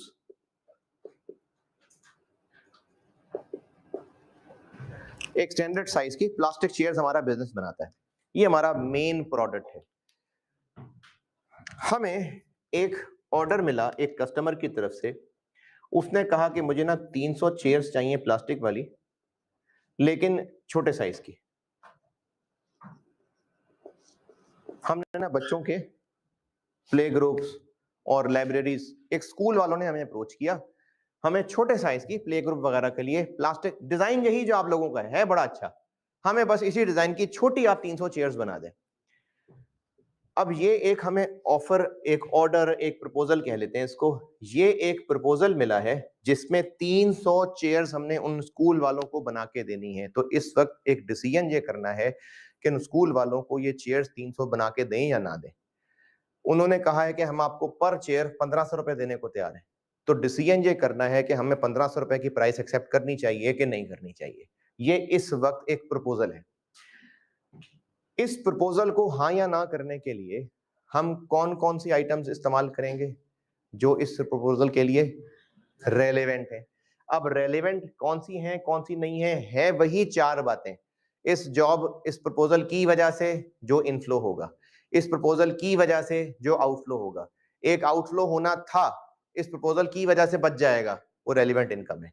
एक इनफ्लो होना था, इस प्रपोजल की वजह से जाया हो जाएगा, रेलिवेंट कॉस्ट है। बातें वही चार हैं लेकिन उनको मुख्तलिफ सिनेरियोज में बांटा हुआ है। अब इन 300 चेयर्स के लिए रिसोर्सेज क्या क्या चाहिए होंगे? मटेरियल चाहिए होगा, लेबर चाहिए होगी, हो सकता है कि हमारी जो एग्जिस्टिंग प्लांट मशीनरी है वही चाहिए हो सकता है किराए पे लानी पड़े। पहले मटेरियल की बात करते हैं कि इस जॉब के लिए जो मटेरियल रिक्वायर्ड है,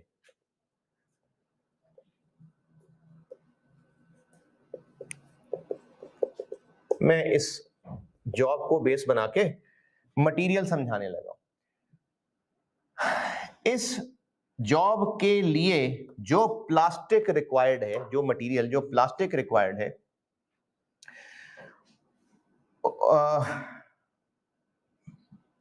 प्लास्टिक हम किलो के हिसाब से खरीदते हैं, उसको प्रोसेस करके फिर चेयर्स बना लेते हैं।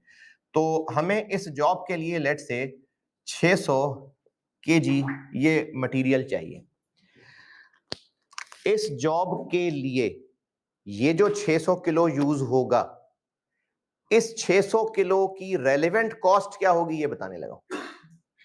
इस जॉब के लिए जो 600 किलो मटेरियल यूज होगा उसकी रेलेवेंट कॉस्ट क्या होगी? क्यों चाहिए रेलेवेंट कॉस्ट? हमने इस जॉब पे प्रॉफिट कैलकुलेट करके देखना है, प्रॉफिटेबल हुआ तो हाँ बोल देंगे, नहीं हुआ तो ना बोल देंगे। तो हमें इस जॉब पे लगने वाले 600 किलो मटेरियल की रेलेवेंट कॉस्ट कैलकुलेट करनी है। अब उसके मुख्तलिफ सिनेरियोज क्या हैं, मैंने ये सारे सिनेरियो लिखे हुए हैं, वो जो फाइल शेयर की है लिखे हुए, इसलिए बस समझ लीजिएगा बात को। और वैसे भी ये सारा कुछ जो इस वक्त मैं शॉर्ट टर्म डिसीजन मेकिंग करा रहा हूं, बस आपके लिए एक मेमोरी का शो चल रहा है। अगर कॉस्ट बिल्कुल भूल भाल गए, बस एक चल रहा है शो, इसमें जितना भी पकड़ सकें, जितना भी रिटेन कर सकें बहुत है। अगर मेन रेलिवेंट कॉस्ट सीख गए तो बस यही मकसद था मेरा, ये 2-4 क्लासेस की डिस्कशन करना। लॉन्ग टर्म डिसीजन मेनली जो है वो बीएफडी स्टार्ट होगा। जो 600 किलो प्लास्टिक चाहिए वो प्लास्टिक वही है जो हमारे मेन प्रोडक्ट में भी यूज होता है। जो हमें मटेरियल चाहिए वो वही प्लास्टिक है जो हमारे इन मेन प्रोडक्ट में इस्तेमाल होता है।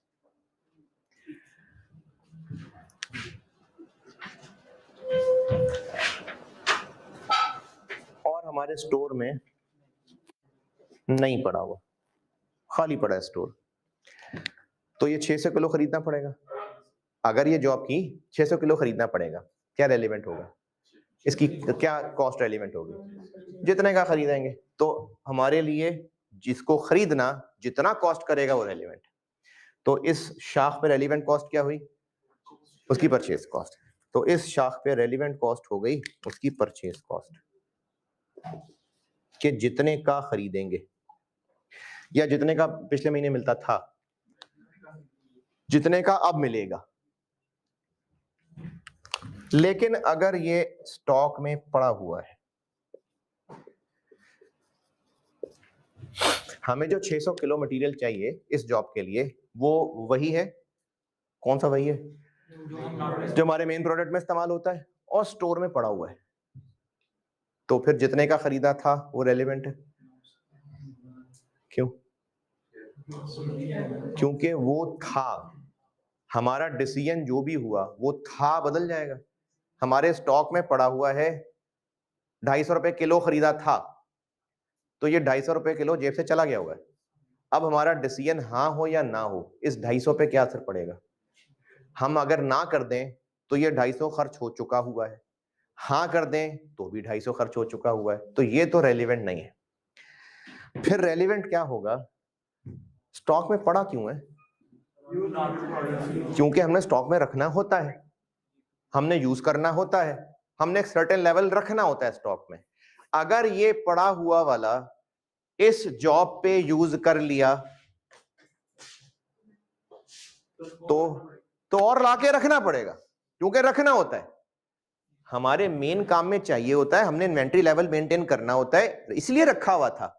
अगर उठा के यहां यूज कर लिया तो और लाके रखना पड़ेगा। अच्छा, अब ये जो और लाके रखना पड़ेगा, ये जितने का आएगा वो रेलिवेंट कॉस्ट है।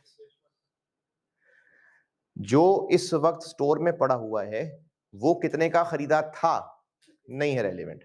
क्यों नहीं है? था कभी रेलिवेंट नहीं होता, क्योंकि था नहीं बदलेगा, अब था थी कुछ भी नहीं बदलेगा। तो जो खर्चा हो चुका था वो अब नहीं बदलेगा, तो वो रेलिवेंट नहीं है। जो फिजिकल पड़ा हुआ है वो उठा के इस्तेमाल कर लेंगे बेशक, वो कितने का आया था रेलिवेंट नहीं है। अब उसकी जगह जो स्टोर में और लाके रखना पड़ेगा, वो खर्चा क्यों होगा? क्योंकि ये इसकी वजह से इस्तेमाल हो जाएगा, तो वो स्टोर खाली होने पे भरना पड़ेगा, तो वो जितने का आएगा, रिप्लेसमेंट कॉस्ट कहते हैं इसको, वो रेलिवेंट कॉस्ट होगी। तो जो हमारे पास स्टोर में पड़ा हुआ था चाहे नहीं पड़ा हुआ था, इन एनी केस अगर मटेरियल रेगुलर यूज का है तो जितने का नया मिलेगा वो रेलिवेंट। फिर सुनिए, जो मटेरियल हमें इस जॉब पे यूज करना है, ये क्या है? वो वही है जो हमारे मेन प्रोडक्ट में यूज होता है, चाहे स्टॉक में पड़ा हो चाहे ना पड़ा हो। रेलिवेंट कॉस्ट क्या होगी? कि अब जितने का खरीदेंगे। तो इस शाख का जवाब भी यही है। अगर करंट कॉस्ट कम हो तो जो कम ज्यादा से कोई फर्क नहीं पड़ता। पहले 2.5 करोड़ की थी, अब 250 की है, 250 रेलिवेंट। पास्ट में जो हो गया सो हो गया, अब क्या होगा वो रेलिवेंट है। तो अब जो एक्स्ट्रा जेब से खर्च होगा वो रेलिवेंट कॉस्ट है, क्योंकि हम इस जॉब को हाँ करें या ना करें, वो जो पास्ट का खर्चा था वो तो नहीं बदल सकता ना, अब उस पर तो फर्क ही कोई नहीं पड़ेगा, तो इसलिए पास्ट कभी भी रेलिवेंट नहीं होता। कोई रिस्पॉन्स तो दें। ओके नहीं चलिए ना करें, ओके पूछ ले और पूछ ले। कौन से 50 का? हमने 250 का खरीदा था, अब 200 का मिलता है। हाँ 50 को कम किया क्योंकि ये मैं तो ये लगा रहा हूं ऐसे वाला। देखें, इस जॉब की वजह से जो एक्स्ट्रा आउटफ्लो होगा वो रेलिवेंट कॉस्ट है। इस जॉब की वजह से 200 खर्च होगा वो रेलिवेंट है। पहले ये 400 का खरीदा था चाहे 40 का खरीदा था, ये एक पास्ट हो चुकी चीज है। इस जॉब की वजह से एक्स्ट्रा क्या होगा? 200 खर्च होगा। अगर ये जॉब ना हुई तो वो नहीं होगा, वो है रेलिवेंट चीज जिस पे इस जॉब के हाँ या ना का फर्क पड़ना है। देखें, आपने इस वक्त ये डिसीजन लेना है कि आप एक मोबाइल है वो खरीदें या ना खरीदें, ये डिसीजन लेना है। अगर ये डिसीजन आपने फाइनेंशियल फैक्टर्स की बेस पे लेना है तो इसकी प्राइस सोचेंगे ना कि इसकी प्राइस इतनी है, मोबाइल खरीदना है कि नहीं खरीदना। इस डिसीजन के लिए क्या ये फैक्टर आपको अफेक्ट करेगा कि वो जो आज से 15 साल पहले मोबाइल खरीदा था वो 25,000 का खरीदा था? क्यों नहीं? इस मोबाइल के खरीदने ना खरीदने से वो पास्ट बदलेगा? नहीं बदलेगा ना। तो पास्ट रेलिवेंट नहीं होता कभी हमारे किसी भी डिसीजन के लिए। हाँ, हमने पास्ट से कुछ सीखा होता है, लेकिन पास्ट में हो चुका काम रेलिवेंट नहीं। वो हो चुका, वो बदला नहीं जा सकता। कोई भी चीज रेलिवेंट तब होगी जब हमारे डिसीजन के हाँ या ना होने से उस पर फर्क पड़ना होगा। हाँ होगा तो 200 रुपए खर्च होंगे, ना होगा तो 200 रुपए खर्च नहीं होंगे। हाँ होगा तो 300 चेयर बेच के पैसे मिलेंगे, ना होगा तो पैसे नहीं मिलेंगे। ये चीजें होती हैं रेलिवेंट। तो जो मटेरियल जी क्वेश्चन था ना 50 का किधर गया, ये चीज हमारी बुक्स में तो हम डबल एंट्री तो डाल भी नहीं रहे। हाँ, एक बात और बता दूं आप लोगों को, हम ना इस वक्त अकाउंटिंग नहीं पढ़ रहे। ये अकाउंटिंग नहीं है। अकाउंटिंग होती है हिस्टोरिक चीजों की, कि जो हुआ था उसका डेबिट क्रेडिट क्या जाना है। हम अकाउंटिंग नहीं पढ़ रहे। ये जो डिसीजन मेकिंग है ये फ्यूचर बेस्ड होती है। जो मटेरियल इस जॉब के लिए चाहिए था 600 किलो, अगर रेगुलर यूज का है तो चाहे स्टॉक में हो चाहे ना हो, जितने का नया मिलेगा। लेकिन अगर ये मटेरियल वो वाला प्लास्टिक नहीं है,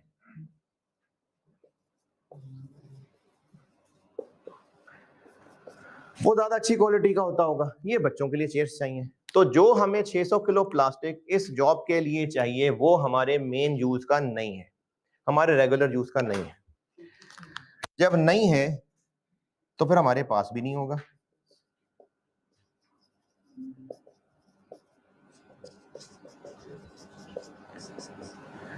तो अगर ये जॉब करनी हुई तो खरीद के ले आएंगे, तो क्या खर्चा होगा? तो इसका जवाब भी वही है। जो मटेरियल चाहिए हमारे रेगुलर यूज का नहीं है, स्टॉक में भी नहीं है, तो खरीद लाएंगे। तो इस जॉब की वजह से जो इनके खरीदने पे खर्चा होगा वो रेलेवेंट। लेकिन अगर स्टॉक में पड़ा हुआ है,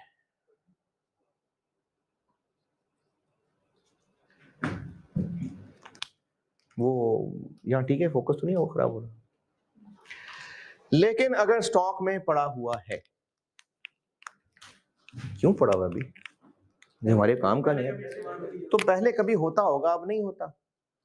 जैसे घरों के अंदर अगर बचपन के कपड़े पड़े हुए हैं तो होते थे कभी इस्तेमाल, पड़े हुए हैं फालतू, पुरानी जूतियां पड़ी हैं, होते थे कभी इस्तेमाल, कभी होता था, अब नहीं होता, लेकिन स्टॉक में पड़ा हुआ है।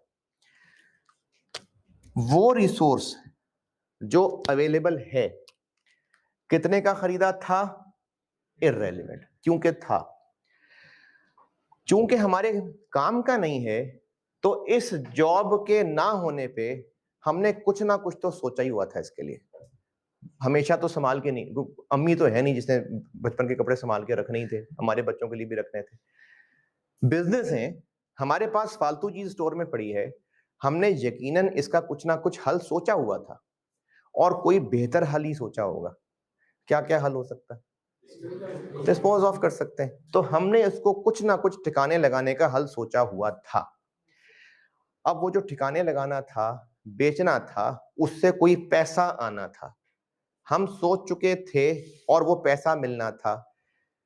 इसको अगर इस जॉब पे यूज कर लिया तो वो कितने का खरीदा था, इररेलेवेंट।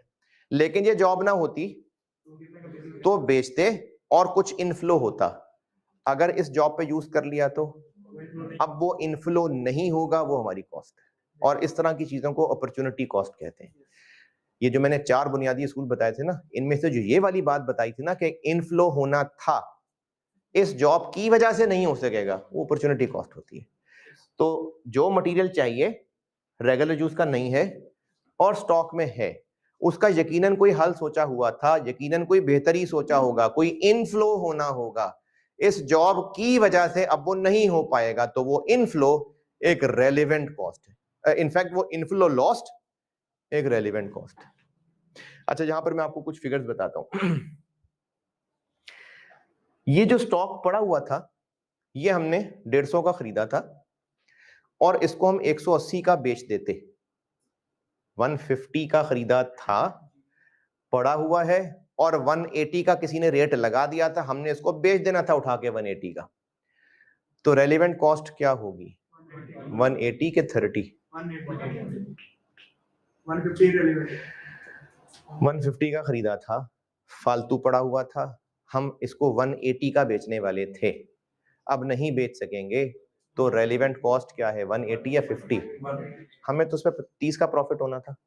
इनफ्लो 180 का 150 जा चुका हुआ है, अब क्या होना था, 180 आना था, तो वो जो 180 आना था वो नहीं आ सकेगा, वो रेलेवेंट कॉस्ट है। तो प्रॉफिट नहीं है रेलेवेंट, जो इनफ्लो होना था वो रेलेवेंट।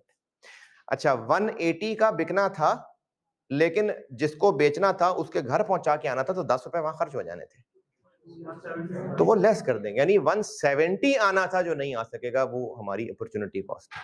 तो मटेरियल जो 600 किलो चाहिए रेगुलर यूज का है, चाहे स्टॉक में हो चाहे ना हो, रेलेवेंट कॉस्ट क्या होगी कि अब कितने का मिलेगा। जो मटेरियल चाहिए वो हमारे रेगुलर यूज का नहीं है और स्टॉक में भी नहीं है, तो रेलेवेंट कॉस्ट क्या होगी, खरीदना पड़ेगा। लेकिन अगर रेगुलर यूज का नहीं है और स्टॉक में है, तो जो उसका अल्टरनेटिव सोचा हुआ था यानी अपॉर्चुनिटी कॉस्ट, वो रेलेवेंट हो।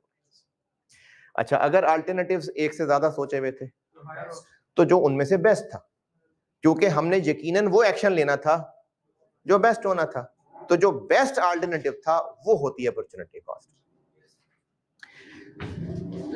पेज 2 पे जी, किसी चीज के अंदर अगर अभी जो मटेरियल जो हमारे पास रखा हुआ है और नॉट फॉर रेगुलर यूज है, उसकी प्राइस 180 है मार्केट में, और हमने अगर रेगुलर यूज नहीं है और स्टॉक में है और उसका मार्केट में रेट 180 है, हम 180 का बेच देंगे या नया 180 का मिल रहा है, मिल रहा है 180 का। अच्छा, और हमें इससे प्रोजेक्ट के लिए चाहिए, और हमने जो सोचा हुआ था या हमारे से किसी ने कमिटमेंट की हुई थी कि वो हमें 200 का वो खरीद लेगा हमसे। अच्छा ठीक है, ये भी थोड़ी देर बाद अभी करता हूँ, मुझे सवाल पता है आपका, अभी देता हूँ जवाब। पेज 2 नहीं, पेज 3, इस फाइल में पेज 3, यही सब कुछ जो चाकें बना के दिखाया है, यही सब मैंने इस पे लिख दिया। इसमें एक चीज जो अभी फिलहाल इग्नोर करें, चलें साथ साथ बताता हूं क्या देखें क्या ना देखें। पहला shaded grey, material is of regular use, चाहे स्टॉक में हो चाहे ना हो। रेलेवेंट कॉस्ट क्या है कि अब कितने का मिलेगा। इसमें आगे स्लैश करके एक और बात लिखी हुई है, एक्सपेक्टेड मैन्युफैक्चरिंग वेरिएबल कॉस्ट, ये समझ लें। इन तीनों शाखों में क्या रेलेवेंट कॉस्ट है, इन तीनों शाखों में कि अब कितने का मिलेगा। हो सकता है कि हमारी ही एक फैक्ट्री में ये बन जाता हो, तो फिर हम वहां से बनवा लेंगे, तो अब क्या रेलेवेंट होगा, प्रोडक्शन कॉस्ट, लेकिन वेरिएबल वाली। क्यों वेरिएबल वाली, क्यों, क्योंकि फिक्स तो होनी है। ये लिखा हुआ स्लैश करके कि जो मटेरियल हमें चाहिए वो रेगुलर यूज का है, तो चाहे स्टॉक में है चाहे स्टॉक में नहीं है, रेलेवेंट कॉस्ट होगी कि अब हमें कितने का पड़ेगा। और दूसरा ग्रे शेडेड, अगर मटेरियल रेगुलर यूज नहीं है तो ए स्टॉक में नहीं है तो अब कितने का मिलेगा, और बी स्टॉक में है। ये जो है ना लोअर ऑफ वाली बात, ये फिलहाल रहने दें, अपॉर्चुनिटी कॉस्ट पर देखें। वो जो आपने पूछा उसका जवाब है इसमें, लेकिन अभी फिलहाल वो लोअर ऑफ रहने दें।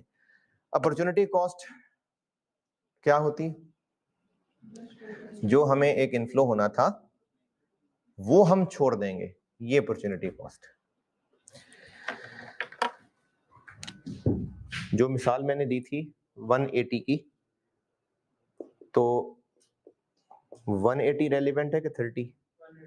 180 इनफ्लो होना था, ये नहीं हो सकेगा।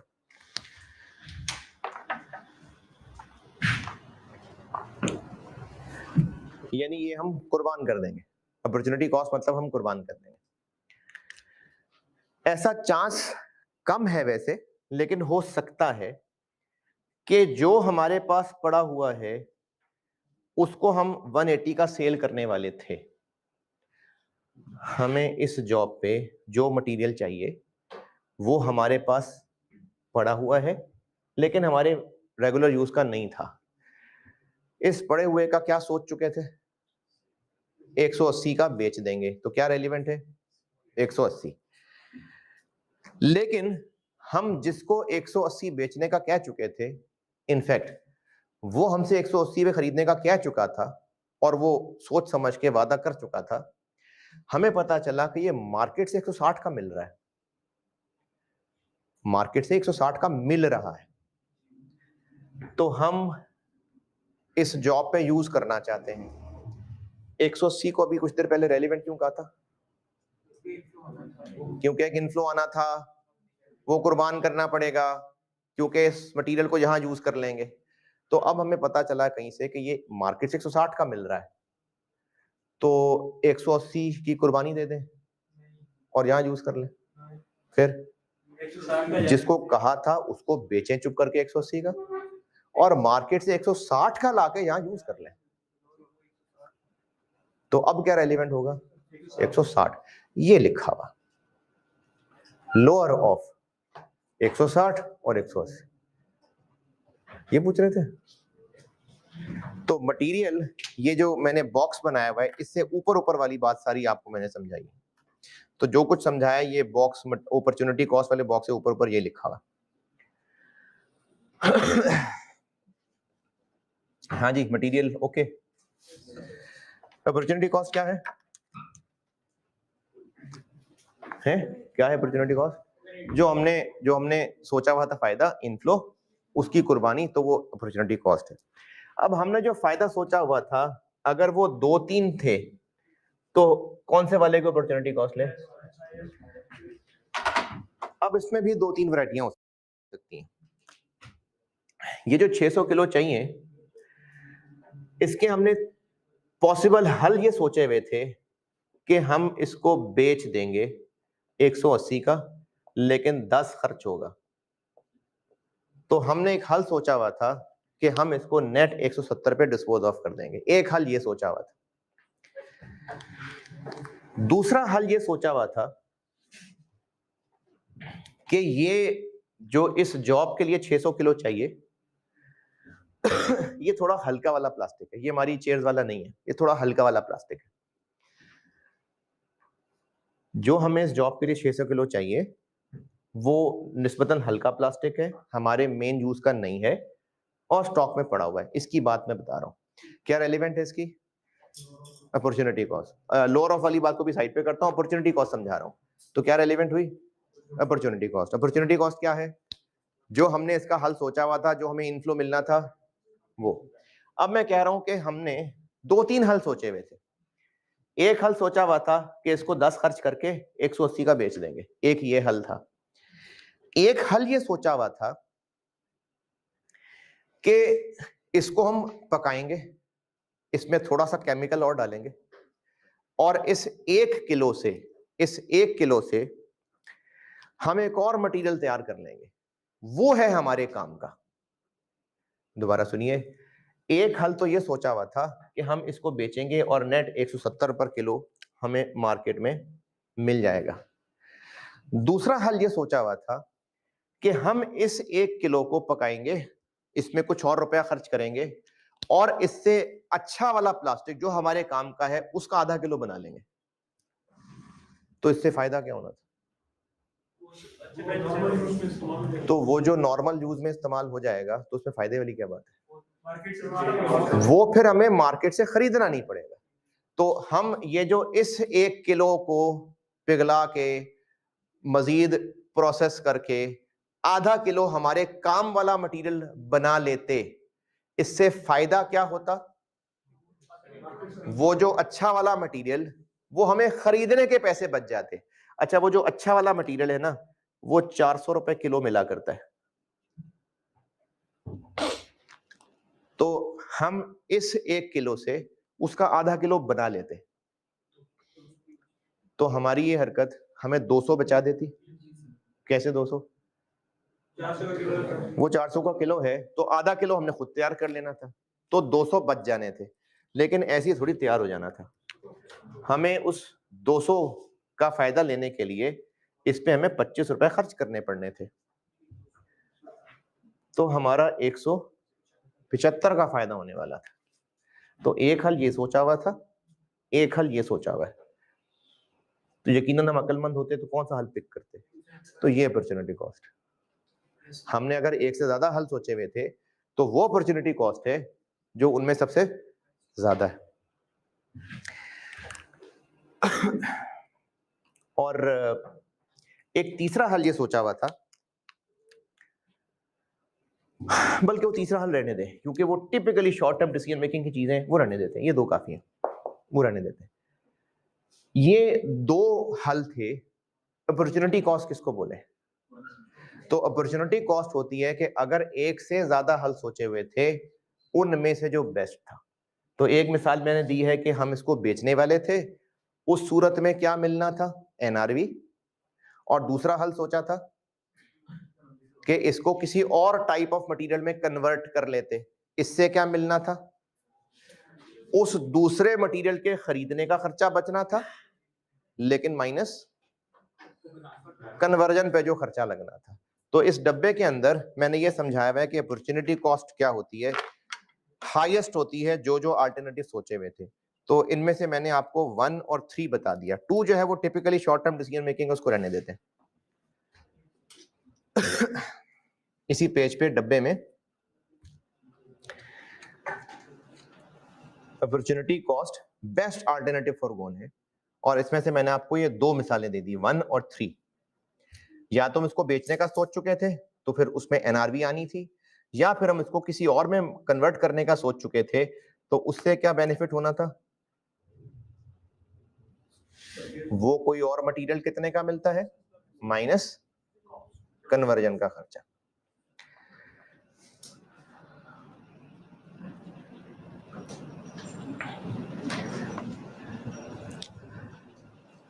एग्जाम्पल 2 इसी पेज पे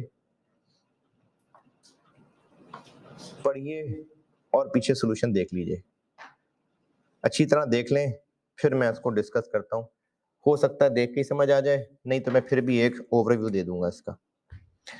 और ऑनलाइन वालों के लिए मैंने शायद पहले भी कहा था, मैं ना रोज की क्लास को 2 में बांट के किया करूंगा। एक तो उससे फाइल साइज भी मैनेज हो जाया करेगा, दूसरा आप टाइम मैनेज कर सकेंगे। तो मैं तकरीबन 1.25 घंटा, 1.5 घंटा, 1 घंटा इतने का मैं एक लेक्चर रखूंगा।